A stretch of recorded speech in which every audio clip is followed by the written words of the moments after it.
Bienvenue sur Pause Matinale, très heureux de prendre avec vous ce moment et de partager le dernier volet sur les 4 leçons à retenir pour l'après-confinement.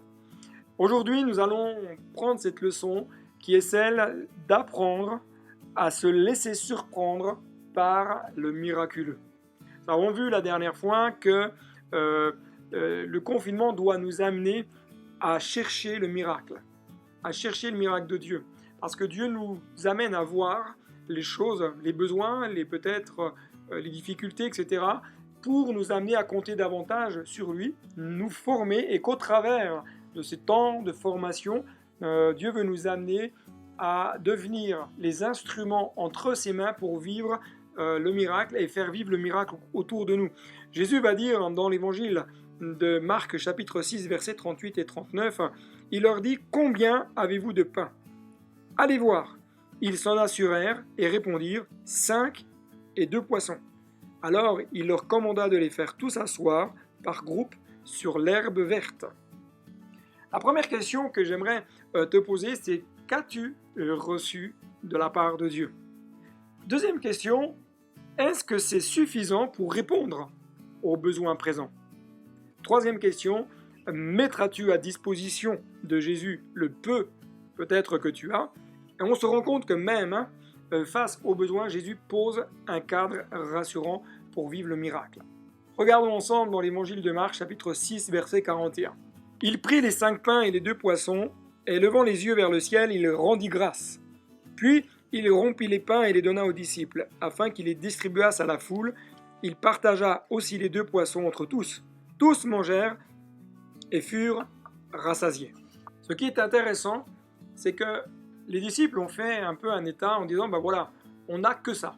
On a 5 pains et 2 poissons, c'est quand même pas grand-chose. Mais, je voudrais te dire que comme les disciples ont laissé les 5 pains et les poissons à Jésus, laisse, ce que tu as. Laisse à Jésus ce que tu as. Laisse-le prendre ce que tu as. Fais-lui confiance. Parce que c'est lui l'auteur du miracle. C'est pas nous. Nous sommes simplement les vases communicants. Mais c'est lui l'auteur du miracle. Et si on veut vivre le miracle, nous devons donner à Jésus ce que nous avons. Lui faire confiance, nous abandonner, dire Seigneur, voilà, j'ai peut-être que 5 pains, 2 poissons, mais je crois que tu vas faire le miracle. Alors je te donne. Je te donne mon temps, je te donne mes talents, je n'ai peut-être pas grand-chose, mais je te le donne parce que je sais que le peu, tu vas pouvoir faire beaucoup. Deuxièmement, j'aimerais dire simplement que Jésus nous montre que face aux besoins, c'est vers Dieu qu'il faut tourner nos regards. En effet, Jésus, quand il va rendre grâce, le texte nous dit « Il leva les yeux au ciel ». Parce que tout nous vient de Dieu. Jésus nous enseigne par là que quel que soit le besoin auquel nous avons à faire face, levons nos yeux. Le Dieu de la provision, il est aux cieux. Le Dieu du miracle, il est aux cieux.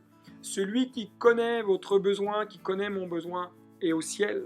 Celui qui veut agir, il est au ciel. Alors, sachons lever les yeux et rendons grâce. Disons-lui merci pour ce que tu m'as donné. Merci pour les dons, les talents, pour les 5 pains, les 2 poissons. Je te dis merci parce que je crois que tu vas bénir et que tu vas multiplier. Troisièmement, le miracle passe parfois par le brisement. En effet, lorsque vous lisez ce texte, Jésus, à un moment donné, va prendre les pains et le texte va dire il va rompre les pains. Ça ne fait jamais plaisir de connaître ce temps où le brisement va venir dans notre vie. Mais remarquez que Jésus rompt le pain, non pas pour diviser, mais pour multiplier. Et parfois, je crois que Dieu peut nous amener dans des temps de mise à l'écart, de temps de désert, des temps de confinement, pour nous apprendre à nous laisser briser pour multiplier. Dieu veut nous amener à multiplier. Dieu veut nous amener à aller plus loin. Dieu veut nous amener à nourrir les autres. Mais pour cela, parfois, il faut connaître le brisement. Pour cela, parfois, il faut connaître ces moments où il va y avoir comme une rupture et ça peut être douloureux, mais c'est toujours pour notre bien. Mais simplement, je me dis, mais est-ce que nous acceptons que Dieu brise notre vie? que Dieu nous façonne. Parfois, on chante certains chants, on dit, comme ce chant de Luc Dumont qui dit je te donne tout, je te donne mon cœur, prends mon âme. Ou alors, il y a un autre chant qui dit je ne suis qu'un vase entre tes mains, vase d'argile. Est-ce que nous laissons façonner entre les mains du potier? On chante parfois des réalités spirituelles, mais est-ce que nous sommes prêts à les vivre?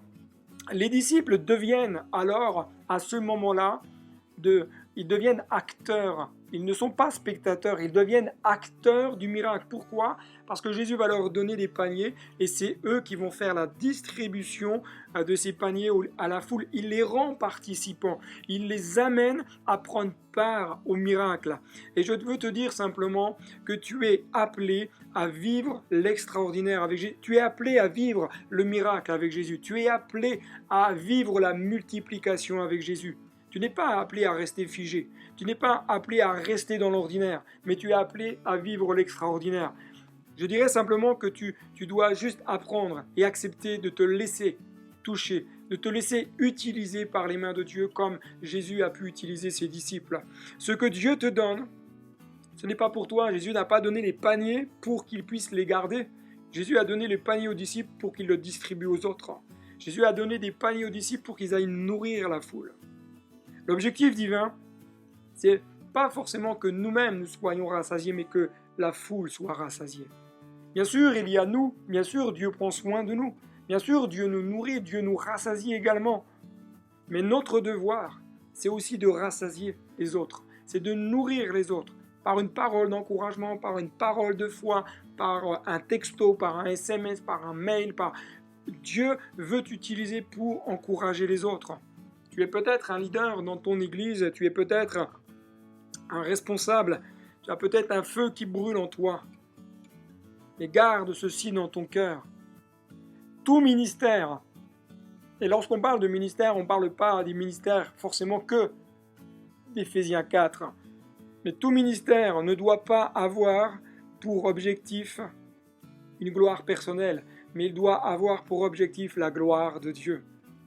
Le cœur doit être focus sur Dieu. Lorsque je suis utilisé par Dieu pour transmettre, pour vivre le miracle et faire vivre le miracle aux autres, c'est pour que les cœurs puissent avoir le focus sur Dieu et non pas sur nous. Nous devenons simplement les vases communicants, les transmetteurs de ce que Dieu nous a donné. Nous sommes là pour vivre les choses afin que les autres puissent être restaurés, que les autres soient nourris de la parole que Dieu aura placé dans votre existence. Voici les 4 leçons à retenir pour l'après-confinement.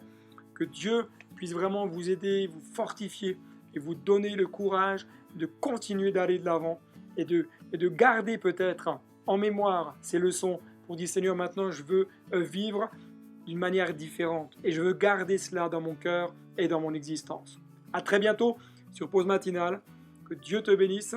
Et si tu n'es pas abonné, abonne-toi librement. N'hésite pas à cliquer sur la vidéo, à liker, à cliquer sur la clochette pour être alerté, à laisser un commentaire. Et je te dis à très bientôt pour une nouvelle capsule. Que Dieu te fortifie. À très bientôt.